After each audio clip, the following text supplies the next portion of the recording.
Ladies and gentlemen, for many years now, we have been living in a global Cold War, a war that in reality never truly ended.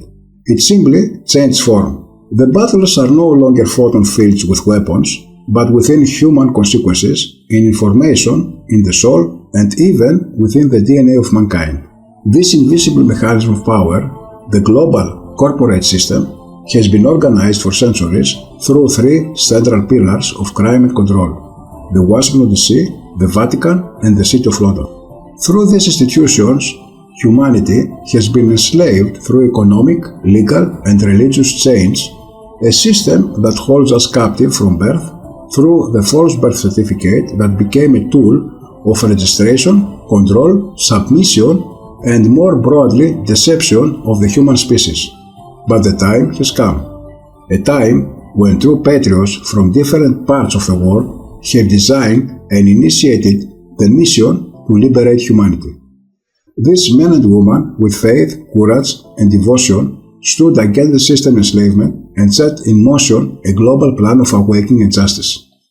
For several years now, we have been studying on the front lines of this war, a biological, spiritual, and asymmetrical war, where the visible coexist with the hidden truth battles lies and the light clashes the darkness. Since 2020, we have embarked on a great journey of awakening and struggle. We have stepped forward without fear, with faith and boldness, guided by God and the higher invisible forces that illuminate the path of truth. Our duty is sacred. Our duty is to defend our children, humanity, and the divine essence with our DNA itself.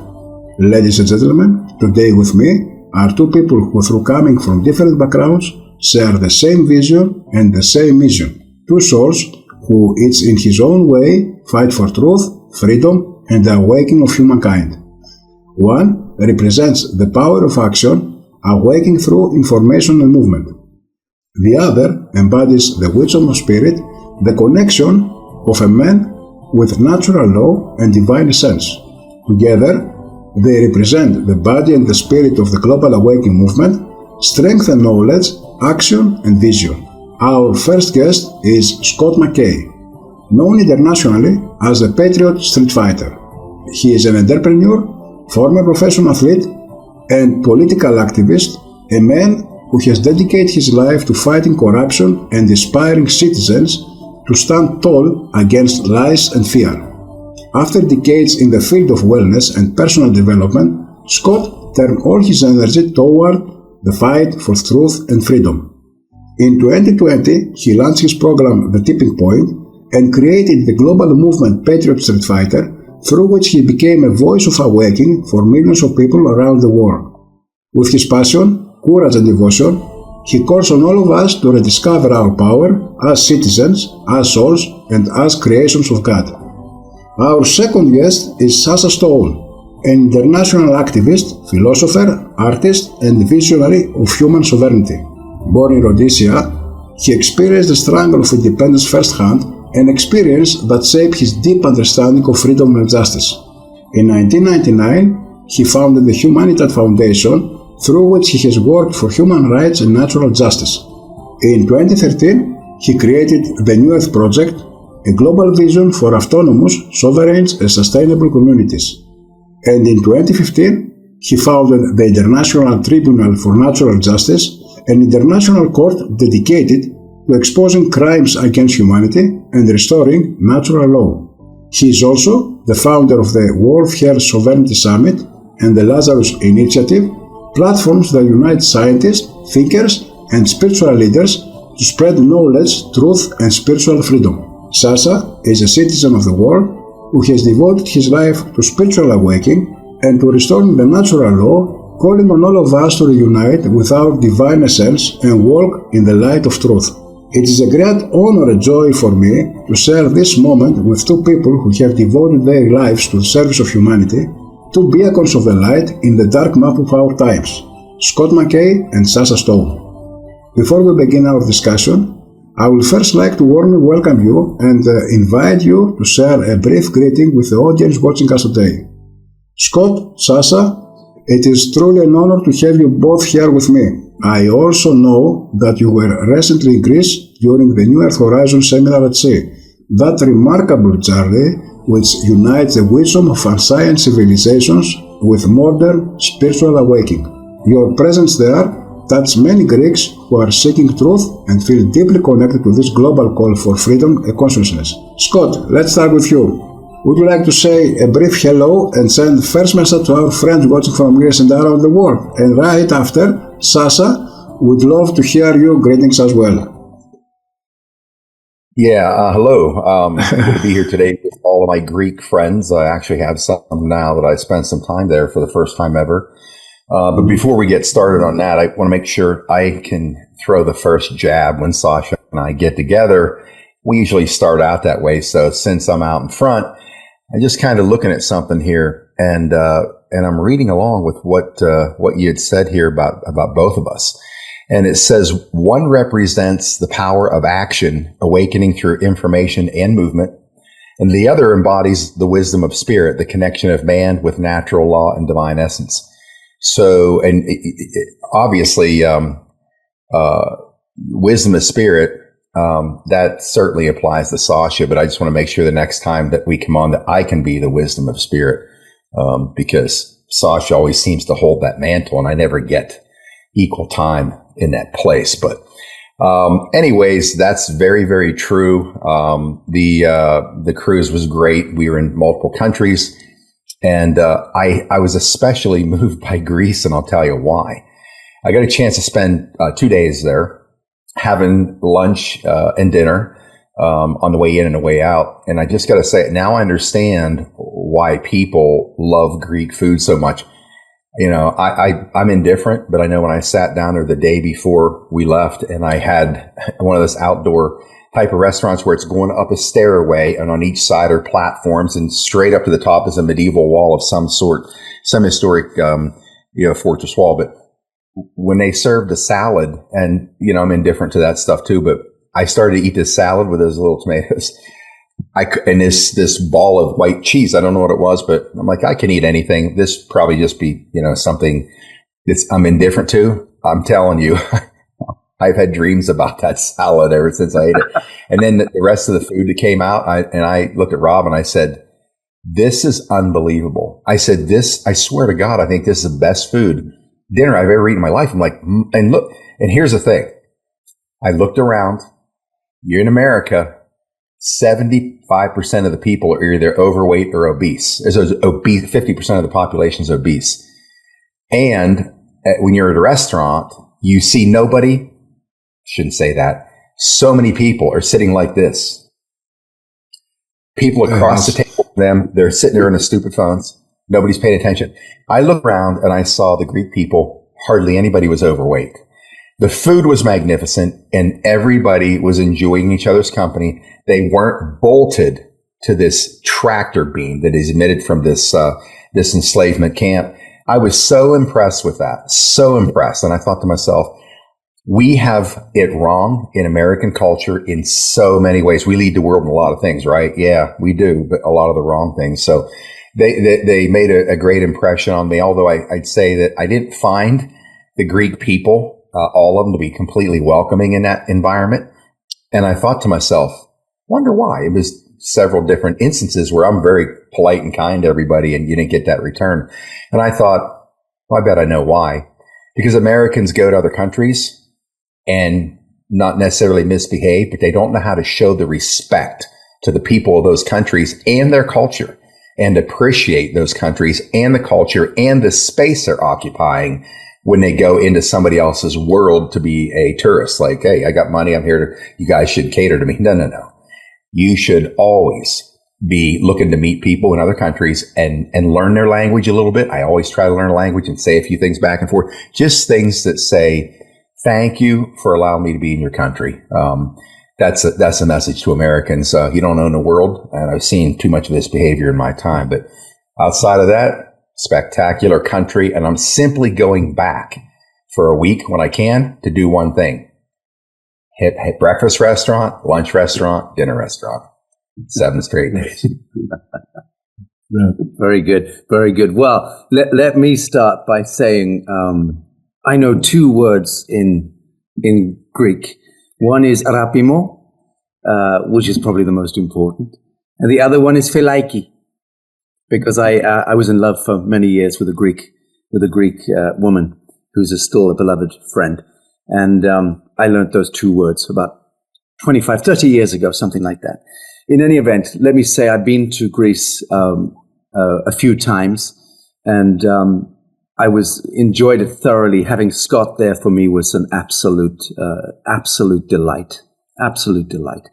And yes, we traveled to Greece, Cyprus, Egypt, and Turkey over a period of about three and a half weeks, something like that, I think it was, and spent some time in Greece. And I have to say, Giannis, meeting you was just such a wonderful closing to my journey in the Mediterranean, in the Aegean.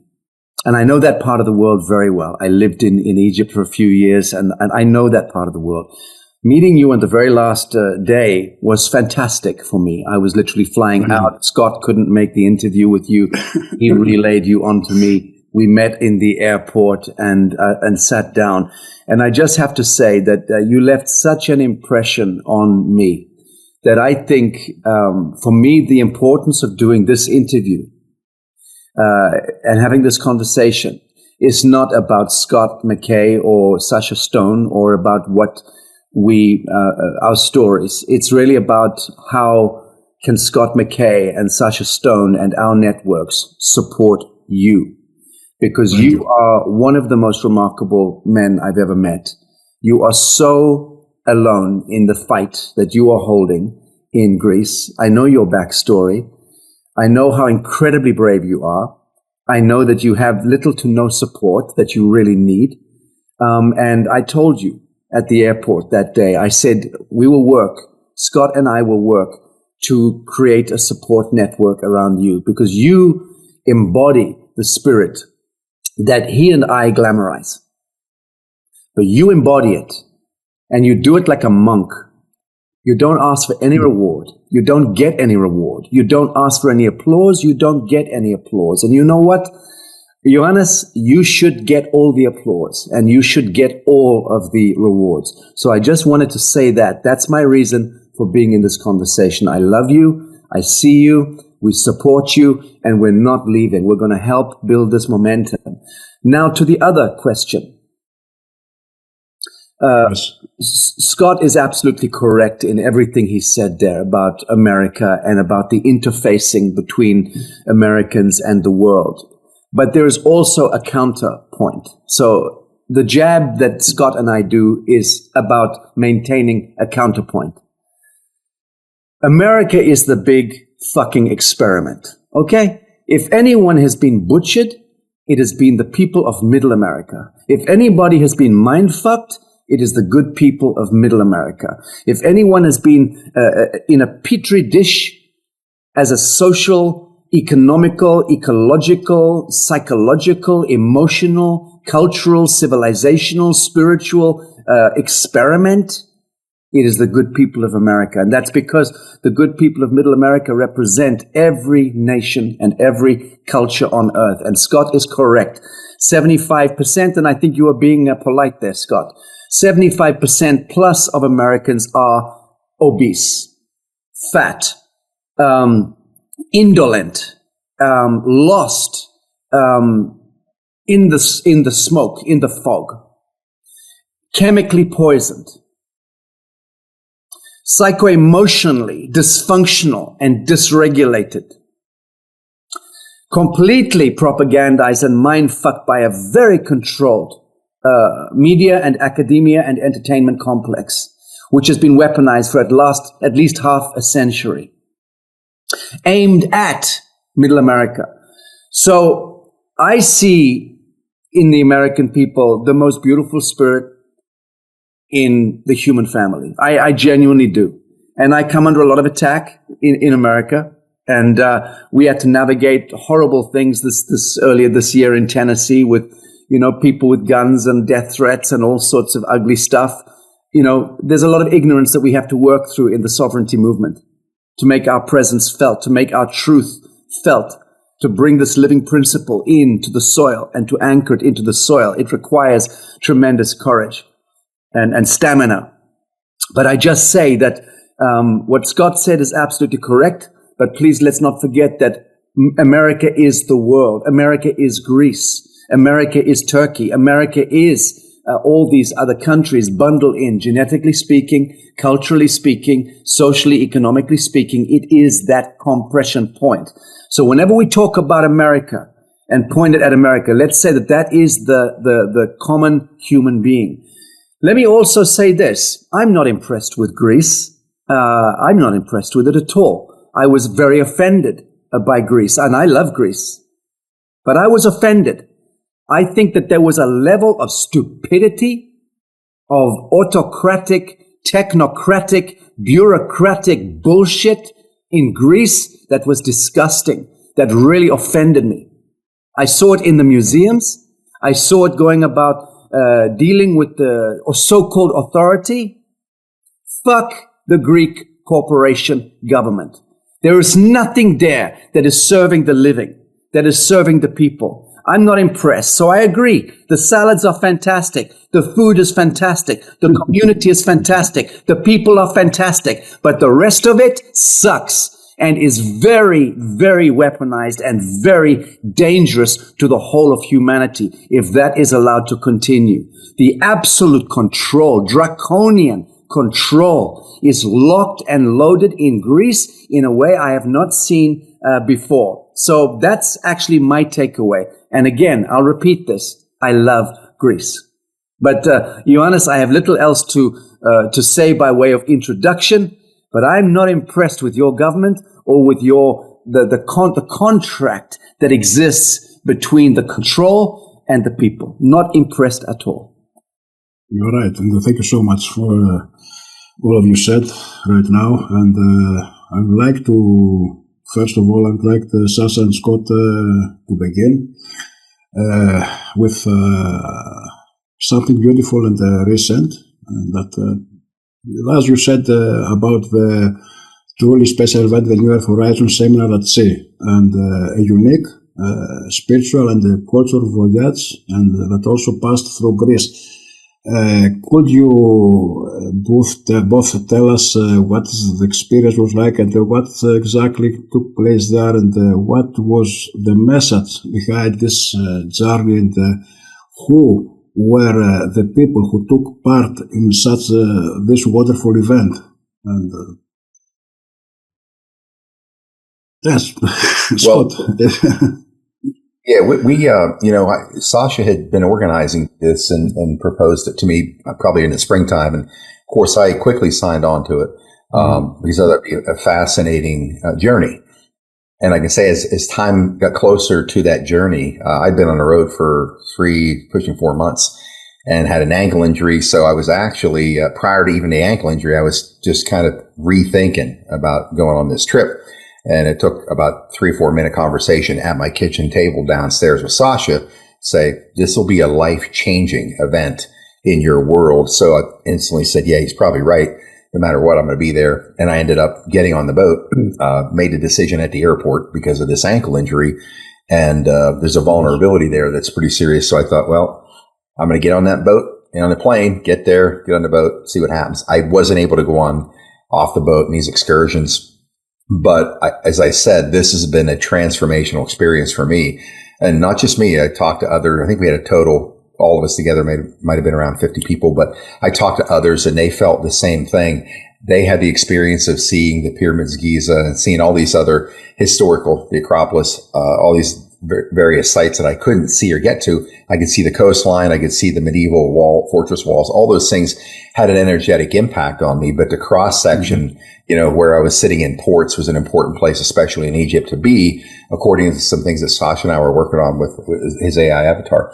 But coming off the boat, I said this to my friend Rob, and I said, I just feel like I'm just so at peace. And I've been like that since I returned. The things that normally kind of ramp me up or bother me, or I just feel pressure about things in life, the world, running this operation, whatever. it just doesn't seem to matter. And I think what it is, and it wasn't because of what I saw, at least off the boat, it was this battery of incredible experiences in seminar settings, because we had a room the whole time in a ship where Sacha scheduled some type of seminars and events throughout the day or the evenings after excursions. We would all be there, all structured, and just a fascinating dissertation on things that I would have never known, had I not met Sacha, and I sincerely mean that. I probably wouldn't have crossed paths with too many people that have the type of information that Sacha or David Emery has, or even Margot Anand, one of my new BFFs. By the way, prayers for her. She's actually, I think she's fighting a little bit of a illness, had some issues with her lungs in hospital. But all of that being said, and Sacha, I was talking to somebody 2 nights ago, and I just said, I have no idea. Like, this guy's database of knowledge and information is so expansive. I think to myself, how not only put all that stuff on command in your brain and pull it out when you want to, but the years to amass this kind of wisdom and knowledge is epic. And I don't say that because you're in front of me. I say it when you're not around, but it's had a dramatic impact on the spiritual resonance that is part of my world. I've always been on a spiritual track, but it really opened up for me in many ways when I first met Sacha. We went on the first tour, and then we're kind of an odd couple, an unlikely alliance maybe, given our backgrounds. But we share the same vision, the same dream for the planet. We want to peel away and blow up this yoke that's on the backs of all of humanity, and we're willing to do whatever it takes to get it done. And so, for me, it was a privilege to work alongside him, but to learn from him in ways, and learn from David Emery on the 19 different dimensions of spiritual ascension track, and all this stuff that was tied together with really incredible AI depictions of what each dimension looks like. It was an education I couldn't have gotten in seminary, or, the thousands of times that, I've read my Bible, studying it, sitting over there on a shelf. It's 48 years old. Had it since I was a kid. My grandmother gave it to me. But you just can't get that kind of an education. And it's been transformational for me, and other people said the same thing. So that's what it was like for me in particular. I'm sure everybody has their different experiences, but it still boils back to the same point. We all walked away saying the same things. This was truly epic. Yeah, no, I would second that. With Scott, it was very interesting being able to work and interface with AI. I was working with the group there. We had about 55 people all in our circle, who'd all come from around the world to join us on this mythic retreat cruise, and it was unscripted, so we did not plan anything. What I wanted to do was to take a kind of group dreaming exercise. So we took down the coordinates of everyone on day one, the astrological data, the birth chart data, where they were born, when they were born, exactly the time they were born, and exactly where they're living now in the world, and the city or the town that they live in. And we did the astrocartography. It's connecting the beginning of the thread of this incarnation from when they first came into this world to exactly where they are in the world now, living and working and playing. And you create this astrocartographic story, narrative. It emerges, and using AI with astrocartography, it is so incredibly revealing. It can teach you everything about yourself, about the decisions that you've made, about the decisions that you're making, and about how you need to possibly refine and change the course of your life. There are some people who are, everything is based on choices. Of course, we know that. But if somebody is in a situation, and one of our beloved guests is a stage 4 cancer patient, and I say patient, he has stage 4 cancer, and what a beautiful man he is.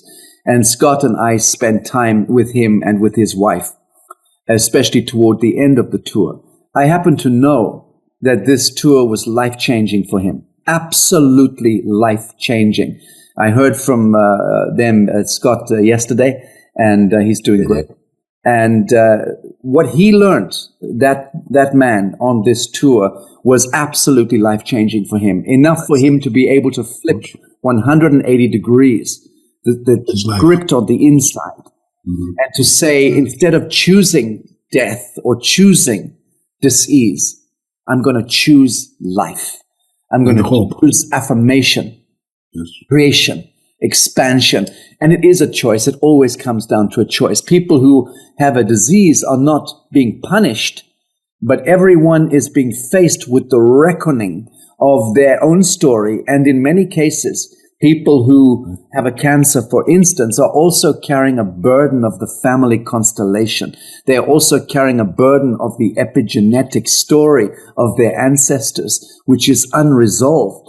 And that story cascades through history and meets us in the present. So many people who are battling some stage 4 cancer are the bravest souls amongst us, because they've actually taken on the incarnate burden of their ancestral genetic story, and they are doing what they can to purify and cleanse and terminate those old contracts in the blood. So please do not make the mistake of thinking that people who are ill or have a so-called disease are being punished or are living bad karma. Sometimes they are avatars and saints living amongst us who are cleansing the bad karma of others that went before them. But that was essentially my purpose of this tour, was wanting to begin to explore the mathematics and the mechanics of group dreaming. How can a group of people come in? We did the other synastry of the group, which is to see what soul group do they fall into. Now again, without AI, it would be almost impossible to have done that. It would have been impossible. But with the AI computation and processing, we were able to break the group down into primary types: the phoenix, or the warrior, or the guardian, or the wisdom keeper, and this was also helping people on that tour get a context of themselves and the role that they're playing in the group dream, so they can stand more into that strength of being a guardian or a warrior or a phoenix or a messenger. And I think that coming out of that, the feedback that we've received, was that it was life-changing for pretty much everyone there. And for sure, we're going to be repeating that next year. We're going to be back to Greece, because Greece seems to be the center of this kind of mythic scenario. So we look forward to being there again the next time. We expect that there will be a great many more people coming on the cruise, because it was so successful. But thank you for asking the question, Ioannis. For me, having a time with Scott was absolutely the high point for me, hands down. I would have happily just gone for 3.5 weeks and just been with him. This would have been sufficient for me to have felt really, really good about it. But the fact that I also have my Bali family, about 5 of them came, and Margot and Ann being amongst them, and spending time with my Bali family was so precious for me. And then meeting members of my own community and Scott's community close, and spending time with these people, every single one of them is a story, is a hero's journey. And I learned this more and more in life. If you just have the patience to witness and to listen to every single human being. I'm serious. I've not met a human being that is not, in a sense, the hero of their own journey. And if you listen to their story, it's always an epic, a beautiful story, and a big one, and a powerful one. Even if it's a mundane existence and a kind of simple existence, there's always this incredible journey, Herculean journey, Odyssey, Anyway, I'll leave it at that, just to say, watch out, because we're coming back.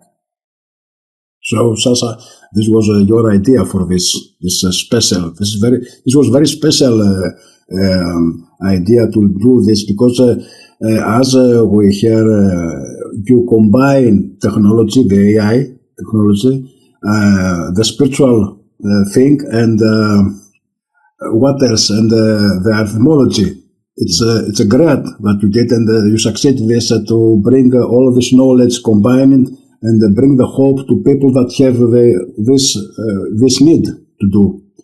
So thank you for that. And I didn't know that anybody could think such like this thing. It's amazing. It's amazing.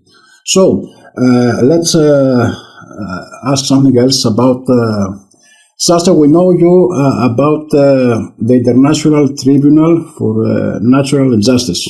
Okay. I would like to turn now to a very important part of this work, the ITNJ. This is an independent international institution, as I read, that has drawn the attention of many around the world as it addresses issues for other institutions to avoid touching, such as violations of human rights, human trafficking, child abuse, and manipulation of the biosphere.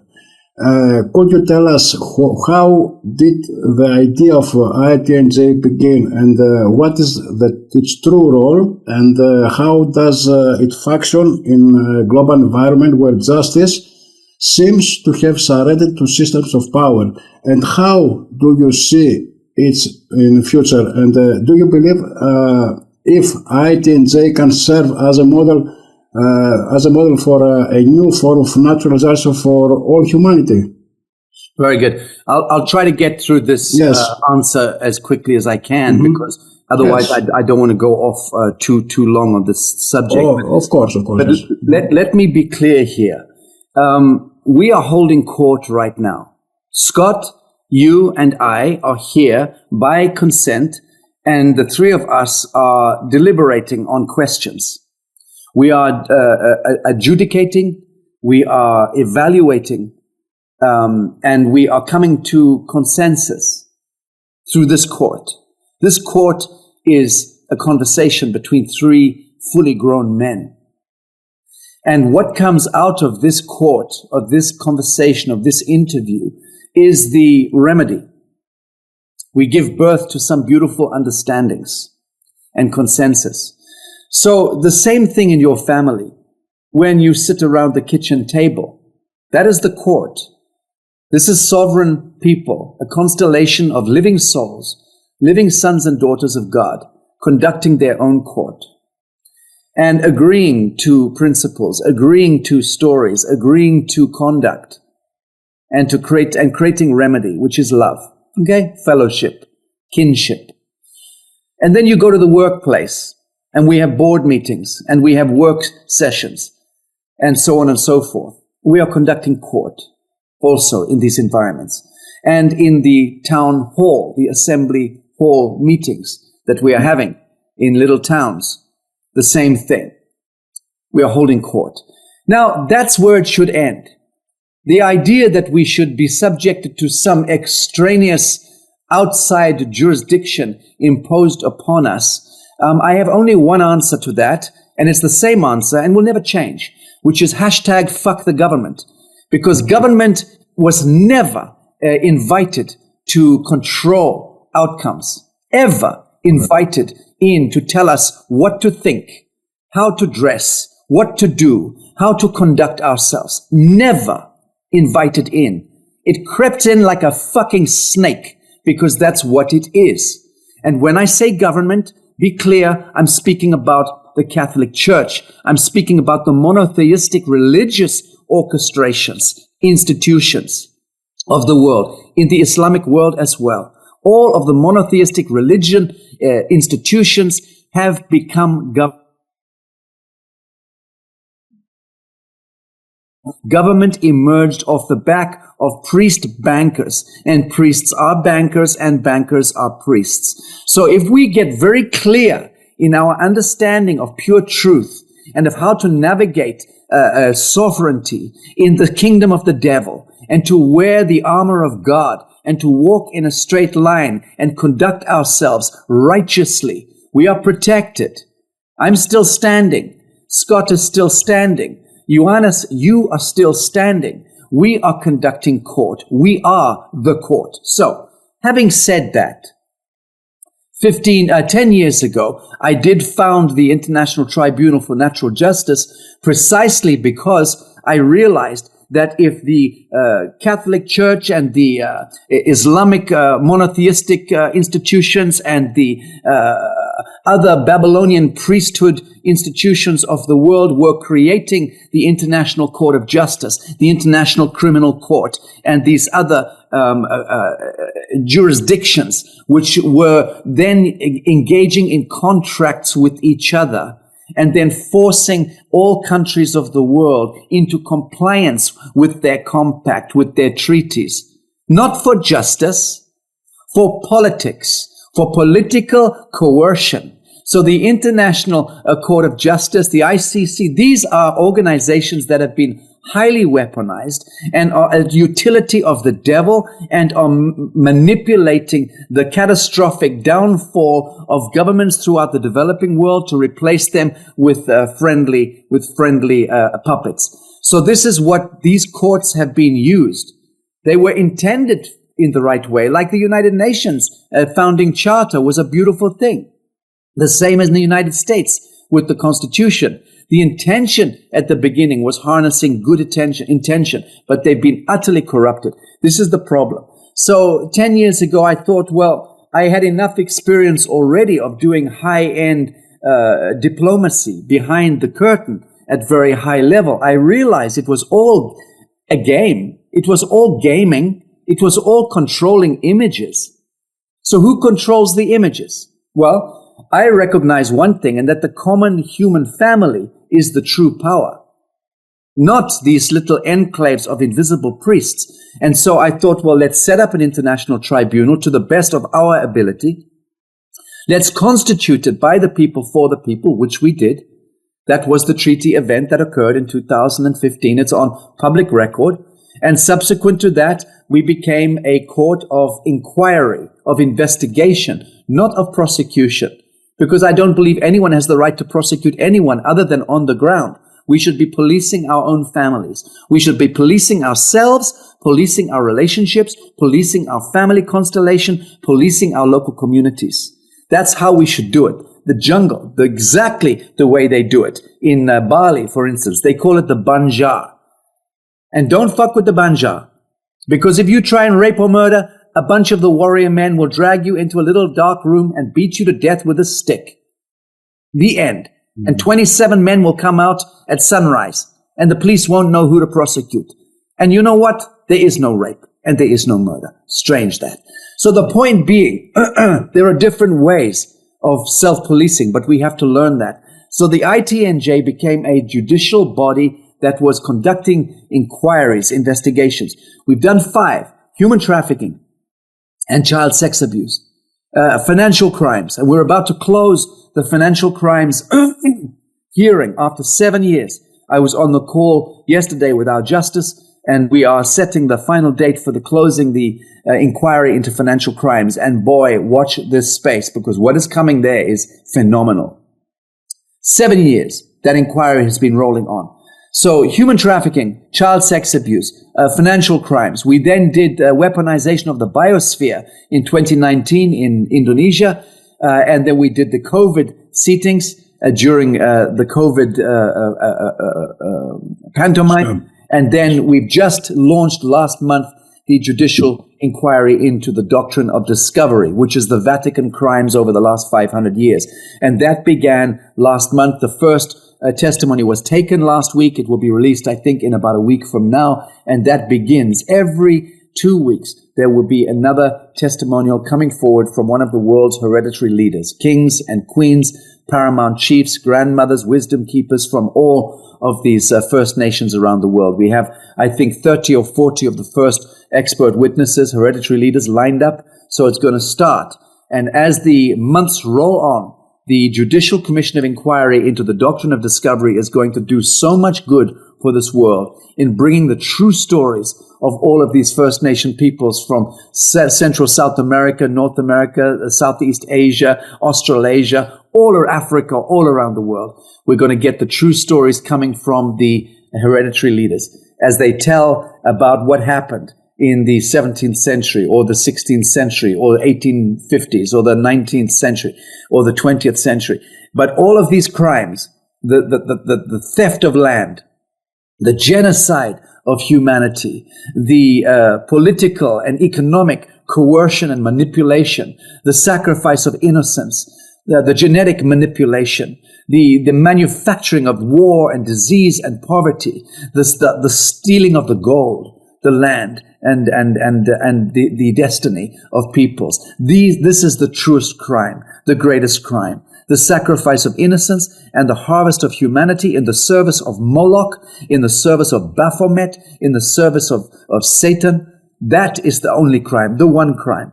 How we separated ourselves from ourselves. So telling this story, the doctrine of discovery, and the genesis point of when the Vatican first laid claim to the whole of the world and owned overnight the souls of every human being. And that began the registration processes and the tabulation processes, Ioannis, what you spoke about in your introduction. That was registration. Regis, Rex the king. The king was the proxy of the Vatican complex. Anyway, I leave it at that just to say we are conducting court. The truest court is a conversation between fellows like this. Yes. And can you please, Sacha, tell us who are the members of this? Because there are some people around you with in this tribunal justice court. There are justices. There are judges, barristers, lawyers, tribal judges, commissioners. Anyone could go to itnj.org or commission.itnj.org, but also go to the World Hereditary Council, because the World Hereditary Council is also working alongside. I founded this organization as well. We've been working on it for some years, and we've formally introduced it last month to the world. But the World Hereditary Council and the ITNJ are now working together on this doctrine of discovery, judicial commission of inquiry, which will take probably 3 to 5 years minimum, in my estimation. But I believe anyway, we're coming to the end of this great cycle and moving into a so-called ascension paradigm. I'm certain of this in my own mind and my own heart. So we're just really mopping up the shit right now, straightening the record, put it that way. Thank you, Sacha. So, Scott, let's turn to you. We all know that your show, The Tipping Point, and your movement, Patriot Street Fighters, have touched millions around the world. Scott, how is the show going today, and what kind of response are you getting in these challenging times we're living in? Guests and voices that stands out, and also through your program and the Patriot Street Fighter platform, you've hosted many remarkable and courageous individual people who have dared to speak openly, reveal truths, and contribute to the Great Awakening. Are there any guests also who have particularly inspired you, whose courage, work, or example left a deeper mark on your soul? Many questions for win some time. Okay. I'll finish the last question. Yeah, there have been. His name is Sacha Stone. Let's get that out. He was that guest. It's gone, has gone better than I had ever imagined, because, this wasn't a strategy, to create, anything like Patriot Street Fighter. In fact, when I started the Tipping Point radio show, I had never done radio before. I'd been a guest on political talk radio in the past out of LA, for a few hours, like 3-hour shows. And it just, it was sort of a fun pastime when I had those opportunities, because that was my world, elected politics. So, I never really even, I don't know if I ever contemplated a radio show. I just got pissed off at the end of 2019 when Antifa and BLM are burning the country down, killing people, destroying billions of dollars in property with the help of mayors or city mayors around the country, the political class. And out of Washington, D.C., Congress doing nothing. And obviously, I realized we were a captured operation in 2012. When I read the National Defense Authorization Act, I already knew where the country was going, because the National Defense Authorization Act of 2012 was passed in a Republican House, passed in a Republican Senate, and signed by a Democrat President, Obama. And I read that, and that happened to be giving the president, and it just happened to be Obama sitting in power at the time, in a in a case of a stated national emergency, that NDAA was giving the president, who was Obama at the time, control of the power grid, control of the food supply, and a kill switch on the internet. And I thought, you got to be effing kidding me. The sworn enemy in the White House of these two parties, that's what they're giving the guy. And that's when I realized we were a completely captured operation. And so the frustration of knowing we're going to lose the country because of the Tea Party Republicans, 87 or 82 of them came in 2012. Republicans took back the House of Representatives, which caught me completely by surprise. And they all campaigned on, we are going to draw the line in the sand, no more budget busting spending. They all campaigned on it, the entire Tea Party candidates, all of them. First vote, once they took power, 2013, January 23rd, they all voted for the very first vote they could cast, appropriations bill, busting the budget again, and 67 out of the 83 or 82 all voted for it. And that's when I knew it was over. 2019 hits. Now I see there's an active takedown of the country. I got pissed. January, I woke up 2021 day, and I said, you know what? I am not sitting on the sidelines anymore, because I walked away from elected politics years before. And Trump obviously was taking a beating for 4 straight years trying to get this thing, bring it down. And I just, blew that proverbial gasket, started the show, and it became what it was. It was a battering ram of truth attacking the Bush family, who I worked 2 campaigns helping shrub Bush get elected. And I started learning the hard truth about all this. So I decided, if nobody's going to say this stuff, I'm going to say it myself. And that's what created a radio show. I didn't think I'd last long. I thought they'd probably throw me off because it was way too terse, and it was just too much of an open throttle. But they seemed to love it. The audience they liked it, and they were kind of blown away by some of the information, not just that I had and was true and was provable, but the fact I was willing to say it, in front of the world, the people who I'm going after. Anyways, so 10 months after I started that, then the podcast came out of the need to help America understand what was really going on with the stolen election, that it was a military operation. And so that just took on a life of its own. And it obviously, I was unleashed. Now that we had, it went vertical. The very first live stream I ever did in my life went completely nuclear, which again caught me off guard. I just couldn't understand what was happening. I didn't know anything about YouTube or numbers or any, views, all subscribers. I knew none of that stuff. I didn't really care about that stuff, but it was so overwhelming, and people were like, where the hell have you been? Like, are you kidding me? I've been saying this shit for 25 years. Where the hell have all you people been? And it just took on its own life. So, but it gave me an opening to do what I've always wanted to do, and that was do battle for the people. I thought I was going to be a United States Senator. I'd worked 16 years of my life through this course of action because that was my goal. And then I realized the whole machine is corrupt, and these people, most are criminals. And I walked away from it. So I didn't think I was going to be able to deliver my own victory for humanity. Patriot Street Fighter became that in spades, because I was able to go after the very criminals in government who put people like Sacha and myself and others like yourself in jail for exposing who they are. But when you have enough people that don't have any fear of them, go ahead, do what you got to do. But this doesn't stop. And look at you. Look at what you've endured in Greece. Like Sacha said, you truly have been an island unto yourself. They have stripped you to the bone financially. They've done everything they could to keep you from making money. The government of Greece, who is a criminal government, who they provoked a strike in Greece, ports, everything, transportation strike, because the government, I can't remember exactly what the situation was, if they were covering up a child that was murdered or somebody, and they're just trying to, sweep it under the carpet like these criminals and killers do. And that's what you're facing. And that's why, I continue to do what I do, because I see a number of people like you out there, Sacha, and other people out there that are fighting this battle against the global power structure, which is all governments who are at war with their own people. I'll say it again.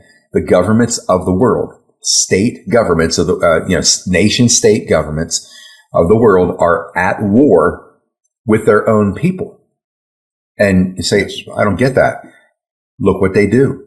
God, everybody thinks who's in a position of power. God gave me this position of power to be a king or a president or a prime minister and to tell you all what to do. That's complete horseshit.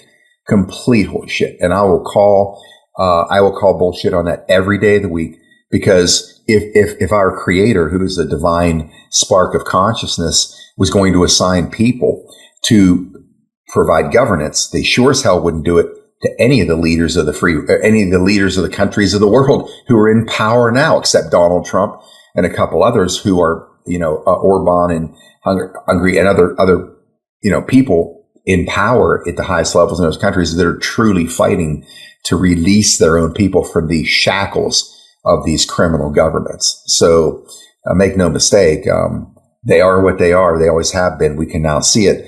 And now they're in grave danger, because now we, the people of the world, see it. And we are their greatest nightmare, their greatest threat. The people of the planet are the greatest threat to the power structure, because we outnumber by the billions. And they know that if we collectively unify and unite, stop fighting each other. So any of you iceholes out there always fighting each other online or whatever, you're extending their rule on the planet. So you can't live your best life. Stop the bullshit. And unite. Find a way to unite and stay focused on that enemy, because they are not ordained by God. In fact, God sent us here to remove them from power. People like you, myself, Sacha, the podcast world, and everybody moving against them. We were the ones that were chosen, not them, and we were chosen to remove them because they are false prophets and they're also false leaders. Anyways, that's what Patriot Street Fighter has become all about. Thank you so much, Scott. The people, first of all, should know the truth, the horrible truth that we're living, and this is so sad, because many people cannot believe what is happening, and this is the problem, and we need to stay united and to fight all together. So, Scott, let's now open a subject that has drawn global attention. You are known as the one of the first to speak publicly about the Q movement and what many describe as a covert media operation, as you said before, designed to liberate humanity from a deep corruption and global control. We'd like to hear it from you, someone who has followed the developments closely and understands them from within. And how did the movement begin? And who initiated it, and what was its true purpose? And today, years later, where do you both believe we stand within this great plan of awakening and liberation? Scott, please start, and Sacha, of course, is next. It says, you asked that you're known as one of the first to speak publicly about the Q movement. Mm-hmm. There are a number of others out there, even before me. I wasn't even on a radio show yet, but I was studying it as it unfolded. And what fascinates me is my view of all this information. Once again, is not like many other people. I mean, who can decipher and discern and decode or whatever. I don't claim to be any of those people that are really good at that. I was fascinated that I wasn't the only person that knew what I shared with that first live stream video that went nuclear. I don't know why. It happened to be that one that captivated people, but I just know it just went like wildfire. And it was easy to talk about, because when there's consensus in the world that I live in, I typically move away from where there's consensus. And you say, that doesn't make sense. Why? Well, it's like one of the 6 laws of principles of success that J. Paul Getty held. There are 5, and then the last one, the first 5 are fairly obvious, but the last one is observe the masses and do the opposite. And that's stuck with me since my early 20s. Observe the masses and do the opposite, because the masses are going in the wrong direction. We just have herd mentality where we see where the herd's going and we jump in line without questioning, have no discernment on like why they going that way and for what are there better ways. So it's even like the podcast world. It becomes crowded. and, everybody's struggling for the attention of the message or the current events of the day, I just depart. I'm like, you guys want to all crowd in the sandbox and pull each other's hair and throw, here, it's all yours. I'm going over here. I'm focusing on the spiritual side of this war because that's the most important part of the war. So, how this whole thing happened, for me to be looked at that way, it's flattering. I can say it's not true. I'm not the expert in the Q movement, but I can tell you this. It gave me a roadmap of peace. And that roadmap of peace is to know, finally, somebody sees all this shit. They're doing something about it. And and what they're doing is they're activating a global army to fight this battle. And that's what the Q operation is. And what was even more exciting was to watch the mainstream media, to watch the left, to watch the lobotomized walking dead of the planet, all in opposition without any research or any study or any understanding of the Q movement, all pile on. And with the same thing, conspiracy theory, all of them, let's take the news channels, you see 50 talking heads and they synchronize certain segments where they're all saying the same buzzwords and phrases that the CIA gives them as their talking points, and they show that shit. Well, the same thing was true with the Q movement, which means if they come after it, just by their actions, they validate it because it's an existential threat, obviously. So the harder they come at it, the more dangerous it is to their existence. I could clearly see that. So it's validation, number one. Second thing was, there are 500 Q proofs. We call them Q proofs. Things that happened that they told us was going to happen in the future, and you couldn't know that unless you knew something or you knew everything. There's over 500 of these, like Epstein. Nobody in the world knew Epstein. Nobody even heard of his name, not even me. But when they arrested Epstein and he hit the press, hit the papers, like in 2018 or whatever, whenever they arrested him, 2019, I forget. When they arrested him, 8 months prior, we all knew who he was. We all knew what he was involved in. But the rest of the world didn't. And so when he was arrested in Teterboro Airport, when he landed, and we got wind of that through the mainstream media, there's a group of us, millions of us around the world dancing, like literally, holy shit, it's happening. They're getting one of the top infiltration operations of Mossad, of the clowns in America, of the global intelligence network. They nailed him. And again, we were dancing because we had background. Where'd it come from? It came from them. It came from this military intelligence, naval intelligence, intelligence dissemination operation, the greatest one in the history of the planet, to show the world where to go look to find the answers to what happened to this world and created the depravity that lives amongst us and controls the world. So seeing all this meant for me like things that I never would have discovered or learned. It was mind-boggling, and it was addictive because every day it's like, what's going to happen to people when this transition happens, where people are going to learn on the planet every single thing they've ever been taught in every education institution of any type on earth is a lie. It's a lie. Everything's a lie. All the histories, biblical or otherwise. Christ isn't a lie. Christ is evident. Christ's life has been distorted in many ways to disempower the message and his purpose and our response to it. So all of this stuff is going to be so exciting for all of us on the planet to learn the truth of who we are, where we come from, and what this world truly is all about, what this experience is. It'll bring so much enthusiasm that people will then want to go back to school and sit in class all day, every day to learn everything about the truth about the planet, who we are.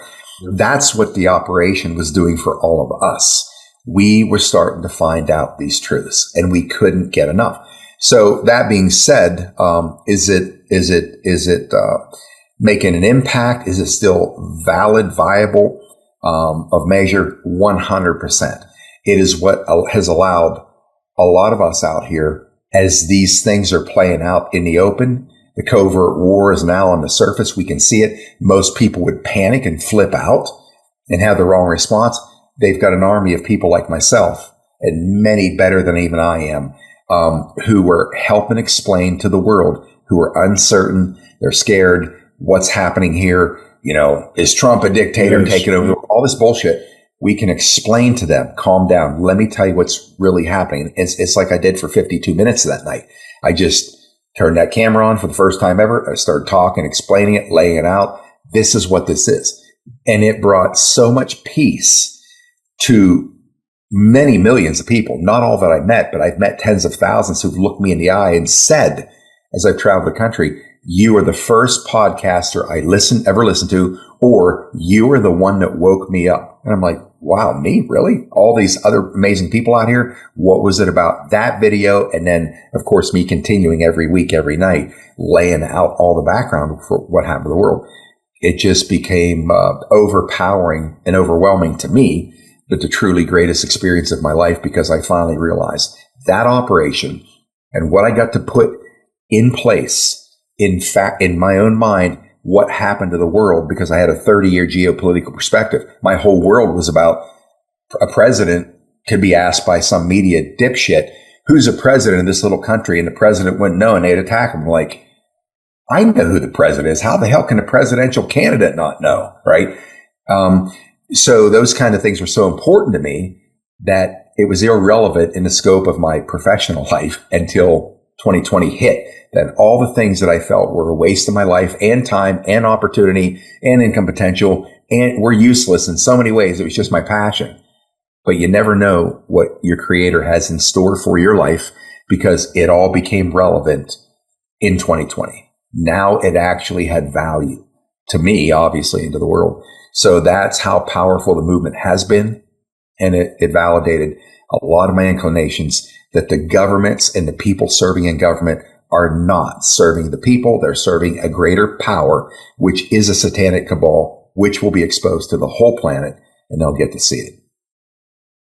Yes, correct. They want to destroy our DNA and our human species from the earth.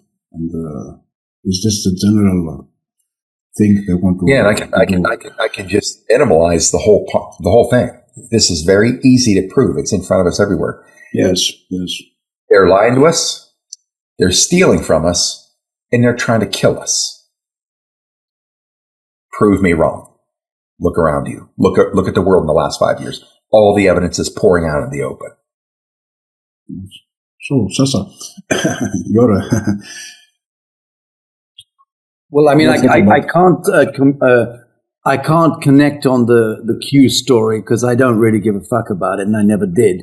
But and I'm certainly not. I've been associated with it by extension, but I've never studied Q. I don't think I've ever read a drop in my life, other than stuff that comes up on my feed from time to time, and I've always found that interesting and titillating. But please, understand my experience is very different. I'm somebody who's been involved since 1999. I set up Humanitad Foundation. I set it up because since 1995, I'd had experience in the circles that I was moving in that indicated to me that to take my dream forward in this world, I would need to start to do a certain form of diplomacy, put it that way. So what is military intelligence if not diplomacy? 1999, I set up my foundation. I began within 3 years for sure. I had a very good understanding of what was going on in the basement and how, because I was, with my foundation's work, I was operating and moving amongst leadership. But I was an outsider being brought in as a former rock and roll musician, so I was given a special dispensation if I was interviewing a world leader or a leading thinker or a political or military figure for my world leadership quarterly. I was publishing a magazine called the Humanitad World Leadership Quarterly, and that was a kind of dream journal that I was publishing through my foundation to exchange ideas amongst leadership. So I had the Dalai Lamas of this world writing articles and open letters. I had heads of state writing open letters and articles, leading economists, leading figures behind the power curtain.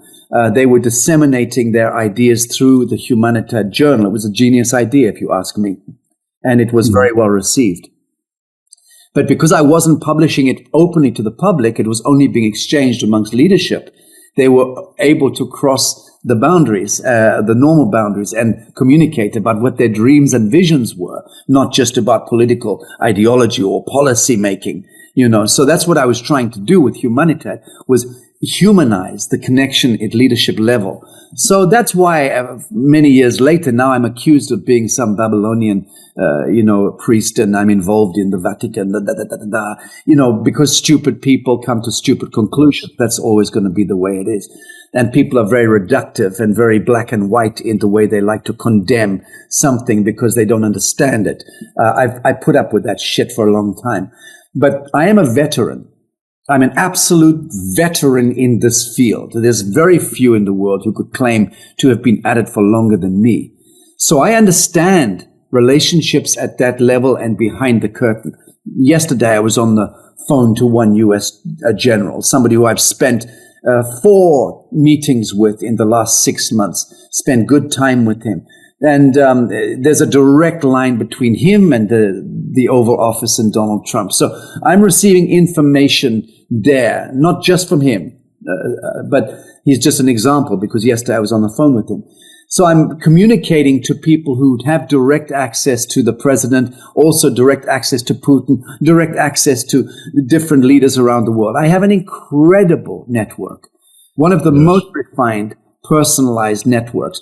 So I'm very well informed in that sense. So when the Q thing came, I saw it as being a titillation. I saw it as being a necessary algorithm to begin the process. This has been confirmed to me by military intelligence people that I engage with, that yes, indeed, it is like Scott says, a bona fide operation. Cynical people, and I see many of them on the social media responding to Scott and me when we do conversations together. I generally go and see some of the comments there because I'm interested in learning more about Scott's movement. I know my people. I know the New Earth people. But the Patriot Street fighters are a bit more ready for a kind of hunch up, and they're more ready to fight and which I want to learn from. Put it that way. Mm-hmm. So I've seen some of the comments, and people, even some of Scott's own followers, disagree with him. And they think that this is a double psyop. The Q thing is a double psyop, that we're all being led by the nose into the bowels of hell by a counter-intel psyop. And one could take that position. The ultimate navigation set is human witness, to bear witness to the living present and to be in frequency attunement to your instinct. So if we are connected to our psionic intelligence, we know how to navigate the kingdom of the devil. We are led in the right way. All the three of us have all been led in that way, for sure. And here we are. So the point I'm trying to make is this. I look forward to a world that does not need to have some intel, co-intel, psyop, double psyop, info, disinfo, double disinfo complex, trying to pull us by the fucking nose to take us from A to B. I look forward to a world where we don't lie because we cannot lie, because our auric field, our radiance will not permit it, because the new geometry of light coming into this world by the grace of the living God will prevent that kind of deception. So people, the minute they start to speak a lie, won't be able to. This is a Harry Potter reality that is going to be happening in the next 7 years. Mark my words.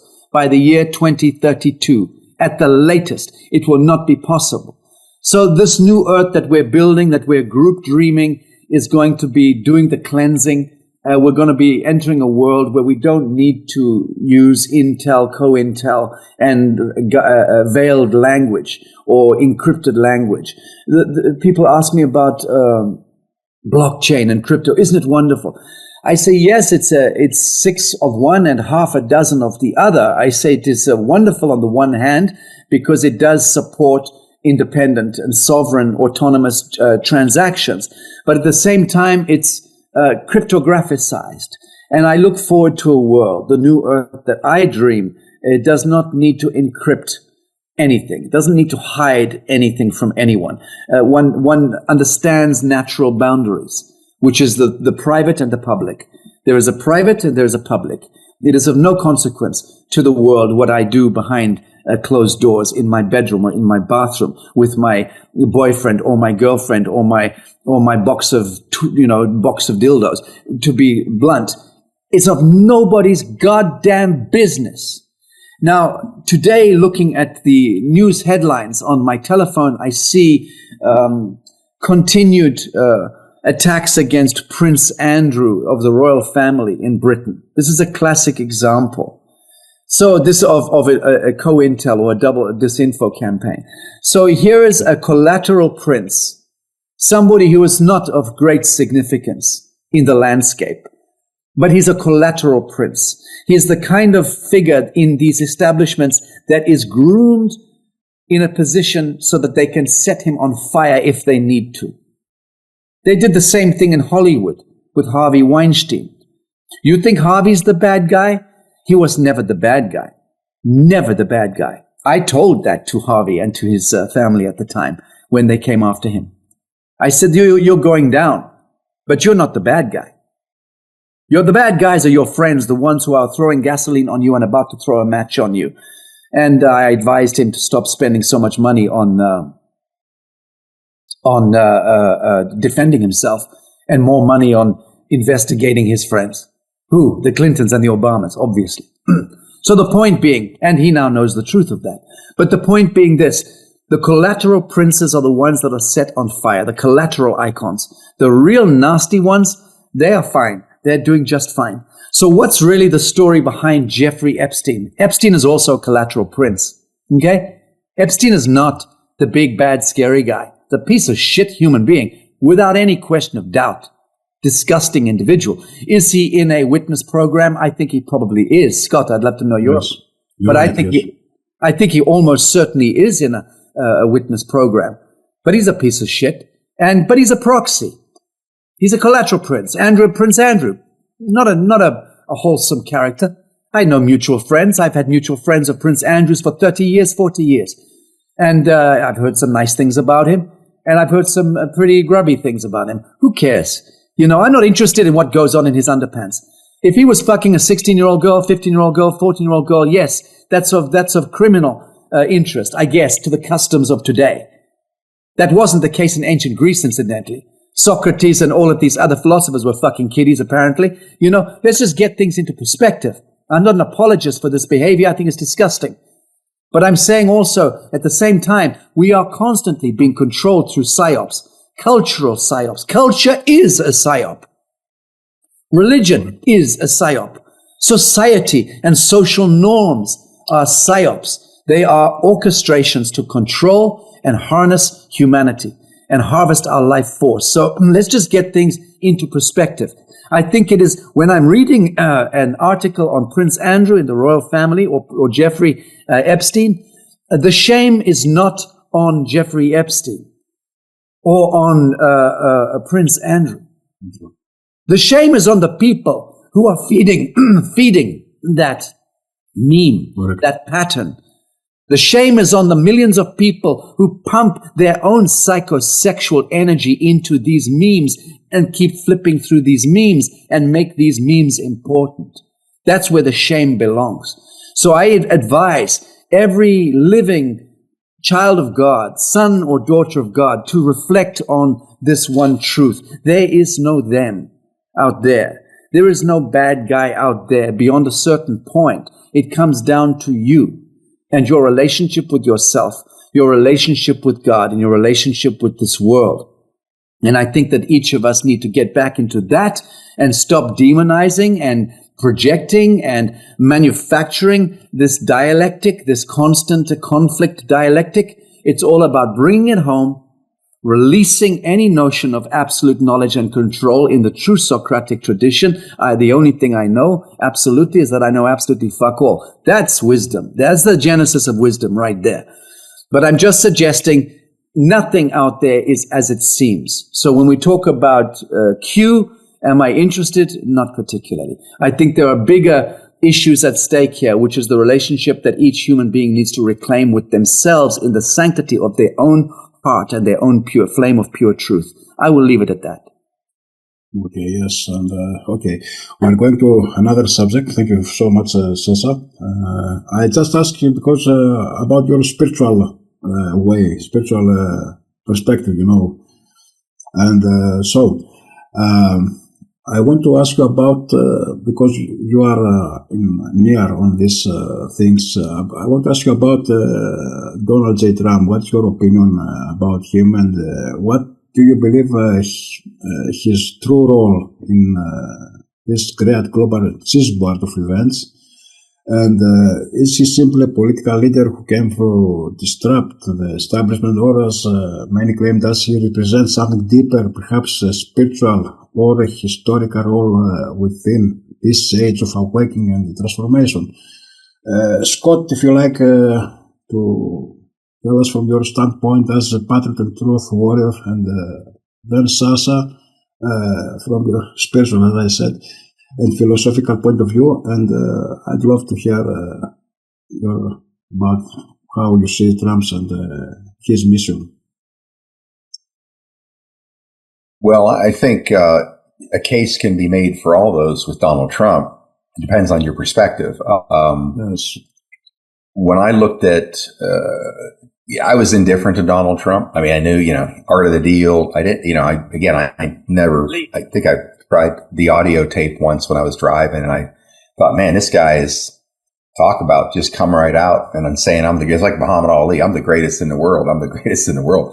I found that fascinating. The guy could have this kind of confidence. Like, I'm the best deal maker. I'm the best everything. I thought, wow, shit, I wish I had that kind of confidence. Maybe that's why he's got billions of dollars and I don't have any. So he danced on that boundary of running for office in the past, and he was definitely a power broker, because all the presidents on Republican side or whoever would always come to him for his endorsement during every presidency here, or ask him for money.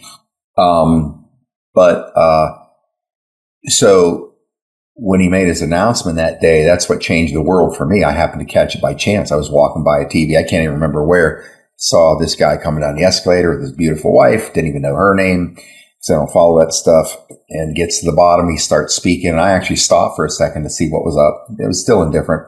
And he started to talk. And I thought, wow, he's starting to announce that he's going to run for the presidency. He's a few minutes into it. And that's when Moses parted the sea in front of me, because he looked, he said, see them back there? He said, back there, they're fake news. They're fake news. I nearly passed out. Because in my world, I mean, there's truth to that adage that you never, ever pick a fight with anybody who pours ink by the barrel, which is media. Went right after him. And I was like, holy Mary, Mother of God, there he is. I never saw him coming. Because I've been saying for years, we're in deep shit. There is no Reagan on the horizon. Trump makes that speech that day, and I was like, it is on. I went to Facebook. I started laying it down. I got pounded for the next 18 months on Facebook by my Republican friends, mind you. They were all Ted Cruz supporters. I'm like, I don't care what you think. I'm telling you right now, that guy can never do what Trump can do. His wife's Goldman Sachs, a Bush acolyte. I went down through the list. They'd say something stupid. I'd put 40 paragraphs down because I had so much background, and I could bury anybody. And of course I was right. And I thought, well, it's a 50-50 chance I'm right or wrong. If I'm right, man, I come out looking like a genius. If I don't, I might as well find a chicken coop and live there forever, because that's what it would turn out to be. Incidentally, I knew it in my heart and soul. And then, we learned about the military operation, and I was like, okay, now it all makes sense, how this all added up to be what it is. And, I know people are going to be, there are people that are supporters of Trump that are at odds with him. Some people turned on him here and there against him. The fact of the matter is, the reality in life is, if any two people are always in agreement, one of them is completely unnecessary. So if you can agree with everything about another human being, then something's wrong. You're probably in front of a mirror only. But there's things about Trump I don't understand. But when people say, look at this, look at this, look at this, he's a cabal player. I'm like, well, first of all, this is a very unusual war. And if you understand the art of war, you understand what's happening here. If you understand that if you're going to infiltrate the Mongols motorcycle gang, a bad chapter like the FBI agent who did infiltrate them and took them down, that chapter, you sure as hell better convince them and their world that you are one of them. Because if not, they suspect for a second that you're not, they just cut your head off right where you stand. So Trump's got to play a certain role, again, to keep the other faction believing that he's truly faking us out, we the people, and working with them, while he's faking them out, working with us, the we the people. Now, again, they could still throw sand in those gears, and from time to time, I just say, okay, let's look at the whole picture here. Here we are. We have military intelligence intercepted the 16-year plan to take down America.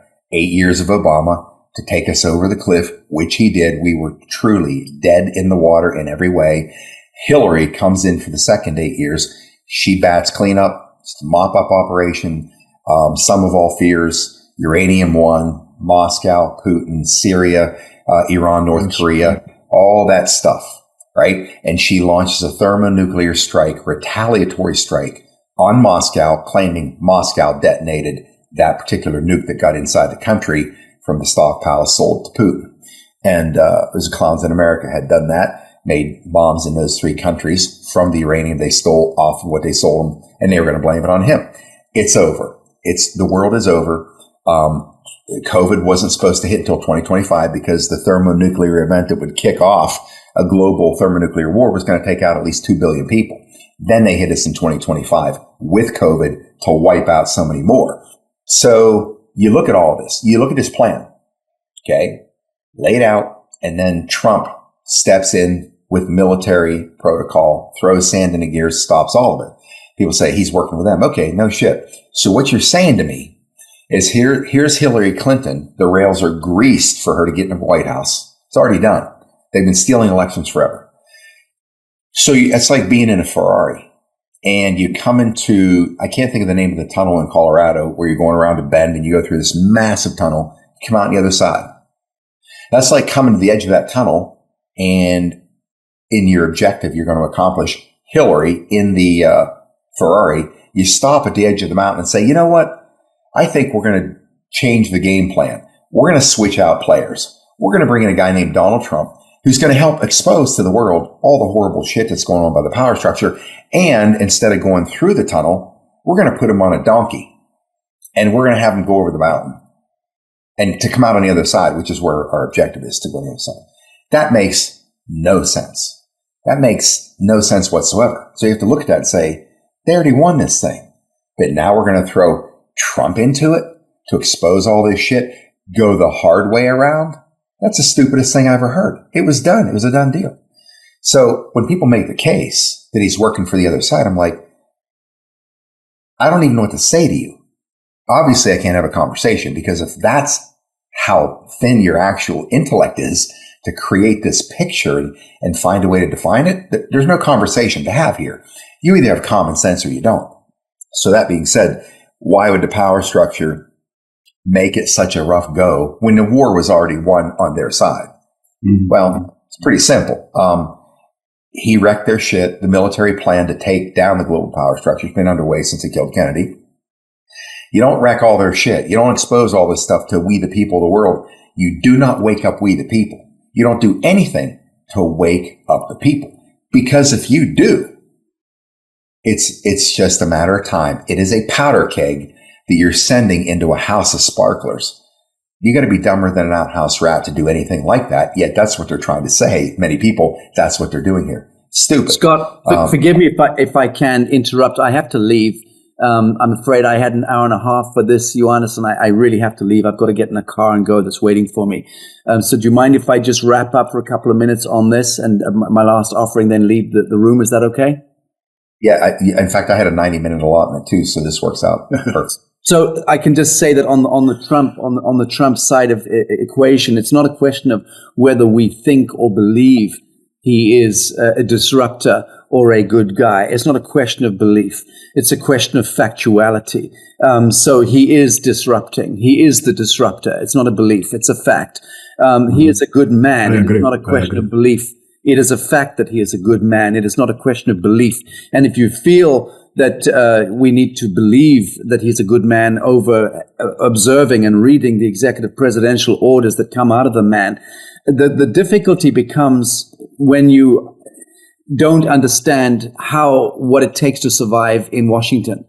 He has to choose his fights and pick his fights. Any leader has to at that level. You can't just take on, as a good guy, take on every dark agenda at the same time. Don't be absurd.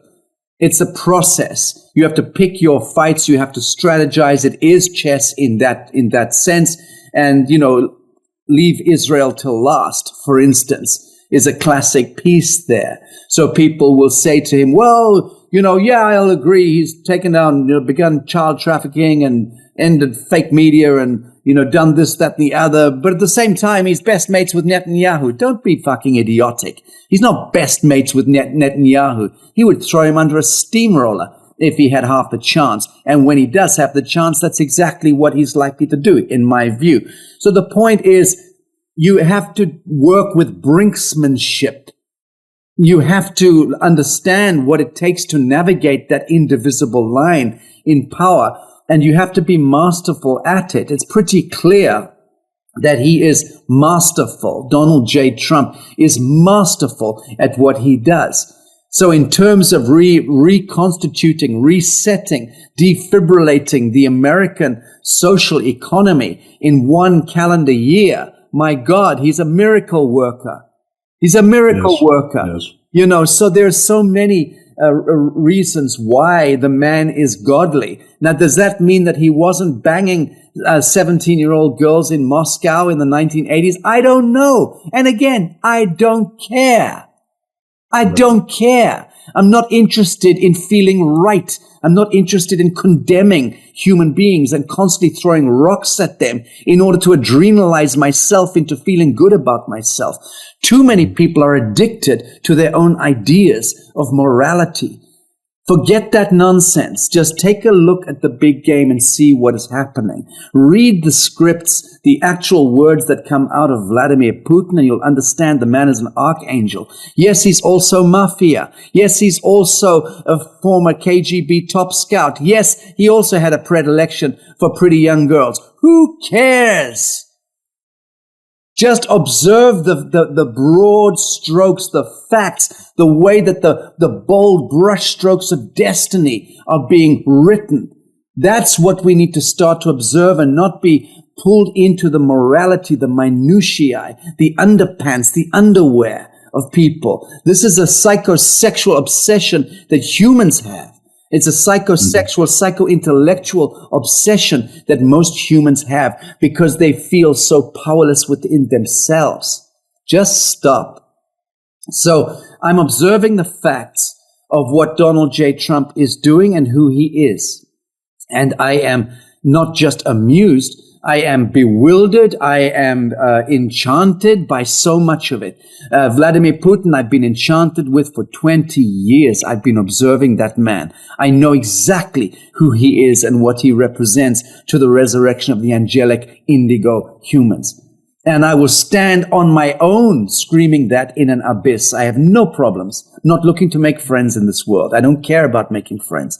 I care about pure truth. I care about right action. I care about the reclamation of human dignity and of our relationship with ourselves and our relationship with the one eternal God. So thank you for the question on Trump. I think it's a great way to end this conversation. And one more thing I just want to say in finishing again, that you have with Scott and I two brothers in arms standing shoulder to shoulder with you. That's why we're here. And I'm asking this question because here in Greece, many people have another option, another opinion about Trump. We have infiltrated with disinformation here. And as we discussed here, that's why the control opposition work in many cases here. And I'm also as a Trump supporter, you know that. And I just want to clear the place about the Trumps. And from your opinion that you are living in there and you have all this information in front of you. So, before Sacha, you leave, I have a question for you, a special question for you, because before some days I just mentioned in an interview or some speech about 3i Atlas. And I have this question which has been mentioned more and more frequently in recent times because we heard about it. What exactly it is, the 3i Atlas, and what is the purpose of its presence and at this particular moment of time? If you like to... Yes, I'm happy to end on that. So 3i Atlas, spoken with some of the world's leading experts on the subject. I've done a number of broadcasts. We started investigating it many, many months ago, before it became a popular idea. And I think we have a fairly good understanding of what this is. Look, the geometry of the living moment is perfect always in all ways. And the fact is that the geometry of our living moment at the collective level, the planetary level, is being forced into a compression point. And the compression point is to do with the beginning of turning the wheel in the other direction. We have been through a galactic sleep cycle. And that sleep cycle saw us begin the trial of separation as we moved away from our galactic roots, as we moved away from our union with our divine nature, as we moved further and fell into separation, civilizationally at the galactic level. That was a necessary journey that we have been taking for the last 13,000 years at least, a very necessary journey in dying in order to be reborn into a higher octave of expression. So in that sense, we've taken that dark dive into the galactic sleep. We are now emerging through it to the age of Aquarius, the new geometry of light, of vibral light, which is impacting our solar system by virtue of the plasma that it represents, the breath of God coming through the eye of the Milky Way. This plasma beam, this photon cloud is a real manifest phenomenon that we know about. And we are now impacting it as we swing in the outer fringe of the solar system, of the galaxy, of the Milky Way. We are impacting that light cloud, that photon band. As we impact that, every single cell, every single molecule, every atom is reshaped in our world, in our field of reality. It's impacting a vibral counterpoint beam of light. And so that means that we are being enlightened. The immanence, the grace of God is descending. This is revelation. This is prophecy coming to fruition. And we just need to be present in that and courageous in bearing witness to that process and recognizing that we are the lens, the eyeball of God. When we are in full alignment, in the absence of fear, in truth, in love, and present, bearing witness, not judgment, witness, then we are able to participate in this galactic cosmic dance. That's what's going on. 3i Atlas represents the opening of the curtain. That's all it is. It is a galactic totem that is coming in. Yes, it is a mothership. Yes, it is a comet. Yes, it is a hyperdimensional, subdimensional, intradimensional, supradimensional phenomenon. Yes, it represents a recatalyzing of the solar codes, which are going to impact the Earth and all planets in the solar system. Yes, it's recoding everything. Yes, it's also a mind fuck because it's going to be blasting into the monotheistic religious mind. It's going to be the first macro forensic phenomenon that we cannot ignore, that completely begins to overthrow the monotheistic religious mind of our culture. So it is all of these things. It is a perfect totem that we are dreaming into manifestation. And it is a sign from the heavens, from the star nations, every bit as much as it is also part of us that is reminding us of who we are. So it's about to catalyze a journey, a return to self, a return to divinity, a return to the galactic family, so to speak. It is all of the above. Ioannis. Yes, thank you. As we have 10 minutes left here, I want to make another point and another subject, but I want to please you to answer in few lines, in few words, just to about a moment that on some events that concerns all of humanity, events that we have marked out collective path and contributed to what we now call the global awakening, as Scott discussed before.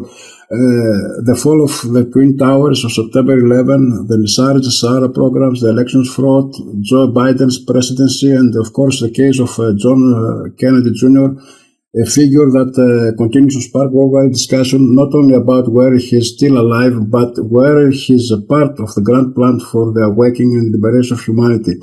How do you both see these events within the broader framework of the global transition we are experiencing? And do you believe are they pieces of the larger plan of revelation and chance of separate incidents that coincidentally led to this collective awakening? Scott, I'm going to leave you to answer the question. I have to go and get in the car here, but I will say that we've arrived at a point where we ought to be withdrawing our attention from these memes and these patterns, and we should stop seeking validation or verification outside of ourselves. This is an invitation to return to innocence, return to immanence, to ignite our own superluminal genius and our capacity to dream reality into manifestation and to anchor the kingdom of heaven to earth.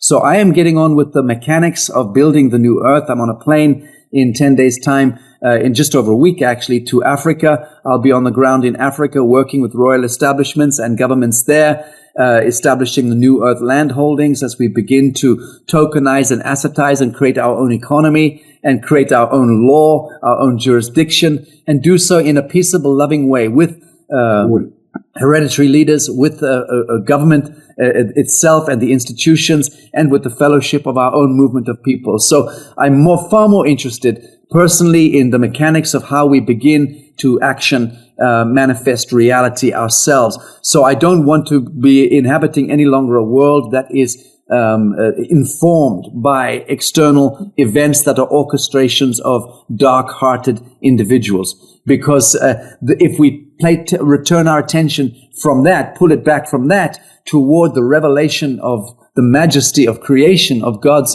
true creation, we should be instead enchanted by the birds, the bees, and the clouds, and about natural restoration of natural law, natural justice, natural geometry into our lives. It's a choice. It's all a choice. I totally agree. But I'm asking because of people want to know about it. I agree with you. We are changing our lives, changing our earth. That's why the new earth, your project is, and this is spiritual thing that we have to attend and do this to be together to make new life, and that's our plan. God bless you, Ioannis. Forgive me, I have to leave early. And Scott, love you, brother. And I'll speak to you on the telephone. Hey, brother. Travel safe. Scott.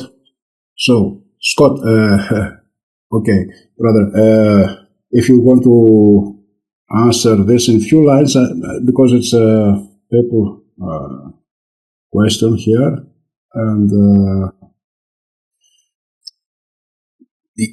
Go ahead and phrase the question. Yes. Okay. People wants to know about the ABS, the Sarah. What about John Kennedy Jr.? What is happening? And this is a part of awakening. What is the truth? What is lies? Whatever will happen? The ABS, the AAS. Everything is discussing this years. And we are waiting for it. Well, I don't know. I don't claim to have intimate knowledge of that. Mm-hmm. I know what I shared with my audience, certainly in 2020, 2021 on Nasara. I've never seen anything in print with Jisara. G means global. Mm-hmm. But I was having a conversation last night with a friend of mine and over in Thailand. He's American, but we were having this conversation too. And he's been shared information from an intelligence source that we both know and get information from. I do time to time. He spends more time with this person. But those things apparently are underway in terms of releasing the massive wealth that's been stolen from humanity by the power structure, by the Vatican, by the religious order, as they claim to be here to serve humanity and Christ and God and, shepherds for the people and all that, which is complete horseshit. It's anything and has been anything but that. It's a satanic cabal who's stolen the wealth of the planet and hidden it from us because that's how they control us. Do I believe it's being undone? Yeah. Do I believe there's going to be a release in some measured fashion of these massive resources of wealth to start easing the burden for humanity? Yes. Do I believe humanity should be working 40, 50, 60 hours a week and basically slaving away their life, working a production machine that prints money for the owners of the machine, the global machine? No, I don't believe that's why we're here. I believe we're to spend our time, a vast majority, in prayer, meditation, focusing on our spiritual essence, our spiritual consciousness, trying to elevate it. You can't do that when you're, starving, when you're poverty stricken, when you're diseased, when you're ill, and whatever it is. They convince us that that's all God's plan to make us better humans and earn our way to heaven. Complete bullshit. It's absurd that we even can be taught to believe this bullshit. Now, I'm saying I believed it all once too. It's all programming. We believe what they tell us because we think they're have our best interests in mind. But you learn what the world power structure is and the religious order is. You're like, wow, really? Like they really duped us for thousands of years? Yeah, they have. So they're the ones that have been the lead in destroying the human experience for us spiritual beings. And they'll be dealt with. But, where is JFK Jr. lying in all this? I have personal reasons to believe that this heroic man is still, walking the planet. And I can't really go into details on that at the moment. Not that I have any privileged information, but I still have that belief. And I was told by one of these intelligence sources a few years back when I asked him point blank to his face, is Jr. still alive? Is he still with us? And the answer I got was unequivocal, yes. So I just kind of leave it at that.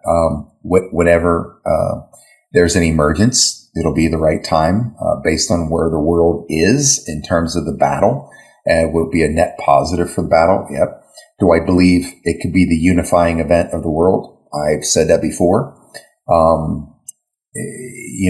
When Q operation in the context of some drop, a very long intelligence drop, they said at the very end of that drop of information, in all capital letters, the world will be united.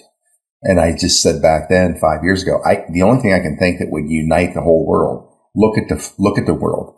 Look at the construct of separate religions. There's 26,000 sects of religions on earth. Do you think our creator would create that, have 26,000 choices and all the confusion and all the competition and all the backbiting and all we're the real religion and we have the true God, all that nonsense that people from all the major religions have bought into and they live their lives by. They kill other people for that, right? My God says to kill you, right? It's absurd bullshit, but yet people believe that. I don't think that there's any revelation there that could unite the whole world. They say, finding out what they're doing to the children and exposing all that. It's not going to unite the world. Yes. It pisses off. But what would cause people in 200 plus countries, what single event could happen in the world where literally the world's in 24 hours is united? What would cause them to drop to their knees if they're downtown Manhattan on the street or if they're in the middle of Mumbai, right, working a field? The news come out worldwide. What would be the biggest news story to likely ever hit the planet? The reemergence of America's favorite son. a man of distinct honor and integrity and sacrifice, steps in front of the world and shows the world and explains why I had to leave the world. And that moment, just the significance of this living being would be enough to cause people to break out into tears. And he could explain to the world why. And when he did, you'd take all factions of geopolitical opposition and bring them together like, holy shit. If he's saying it, it must be true. Look what he gave up for. So if and when that happens, I don't know where, but it'll be the same for me the day he died. I didn't have any particular identification with Junior other than what we all did. We see just a very handsome guy that just seems like he had it all together. You know, people loved him. The world seemed to love him. And one day he's dead. And I'm sitting in a gym on a bench, watching on a TV screen, sobbing. And again, I had the Republican Democrat dynamic. He's a Democrat. JFK was a scumbag, you know, a womanizer, all this bullshit they programmed on our heads to believe. We didn't know he was a hero, people on my side. But it didn't matter to me. I didn't see two different political parties. I saw a beautiful man, yet another one from a family, gone. And that's the one that you can't take from us. And that's how I felt that day. And I think if there was any reemergence of him, I'll be sitting down somewhere, same tears dropping onto the floor, just like the day we lost him. I think it'd be a pretty magnificent life event for all of us. So we'll see. We'll see. I myself have to make my exit. I'm a little over time at the moment. Got another show to prepare for, but I just want to tell you, this was a long time coming to finally connect with you. And once again, I want you to take to heart everything Sacha said. When I was trying to meet you in the airport that day, and you flew in specifically to meet with me, and because of my situation, you know, with my injury and having, you know, gone through the security process for international flights and all that, to try to then get back to you was impossible. And I just couldn't. I was horrified, like, oh my God, this guy flies in to meet me at the airport, and I can't even get to you. That's when I called Sacha. Can you meet with Ioannis? Because, you know, I told him all about you. And when I got on the phone and when I got on the phone with him later on, and he said what he said about you, he said, this is a beautiful man. And he said a number of things. He says, we are going to get behind him. I thought this couldn't have worked out any better. Even though we didn't get face to face, but you did with Sacha, that had way more value. And so it brings both of us into the fold to back what you've been doing in Greece for 5 years on your own as an island and a warrior when the rest of the country seems to be relatively asleep to what's truly happening to them and the gravity of it in their own country by a corrupt government. So like Sacha said, my hat's off to you. We're proud that you were one of the few people in your nation to have the balls to take these people on and take on the truth at great personal and financial cost to you. That's a rare duck. And, you know, your life will be immeasurably better when we get on the other side of this thing, and the world's going to get a chance in your country to see who the heroes were. And you'll certainly be in that garden of heroes by what you've done, what you've stood against, and what you stood for. So my hat is off to you, brother.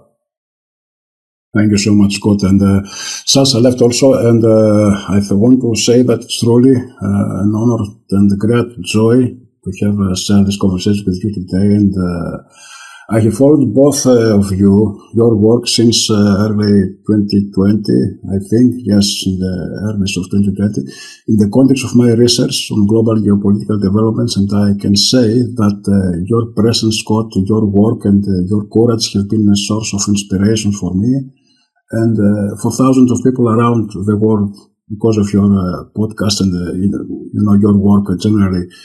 And through your example, you show that the fight for truth and human dignity can be waged with faith, awareness, and love, and that in times like this is priceless. I'd like to close with a few words spoken nearly 2.5 centuries ago, but more relevant today than ever, words that remind us why we are here and what it truly means to be a free human being. Every man is born free and equal before his creator. He is endowed with certain unalienable rights, among which are life, liberty, and the pursuit of happiness. And whenever any form of power becomes destructive to this sense, it is the right and the duty of the people to alter or to abolish it and to establish a new founder upon truth, justice, and light. Scott, and of course Sacha, what you are doing is precisely that you are among those who stood in the light, who spoke with courage when most remained silent, as you said before. And last, for that, I thank you sincerely from my heart. May God and all the highest forces of light guide you, your work, give you strength and protection, and bring for the true liberation of humanity. Again, I will say that it was an honor to share this space with two true patriots, and thank you, and may peace, truth, and freedom bless the entire world. Anyways, thanks again, brother. Thank you so much. Thank you so much. Much love.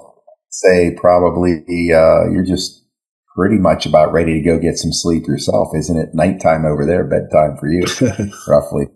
I still have an eye on the other side of the world, the time zones, because we get used to working with them once we're on a cruise. But anyways, I will go ahead and sign off, and I will say with that, my friend, much love, Patriot Street Fighter out.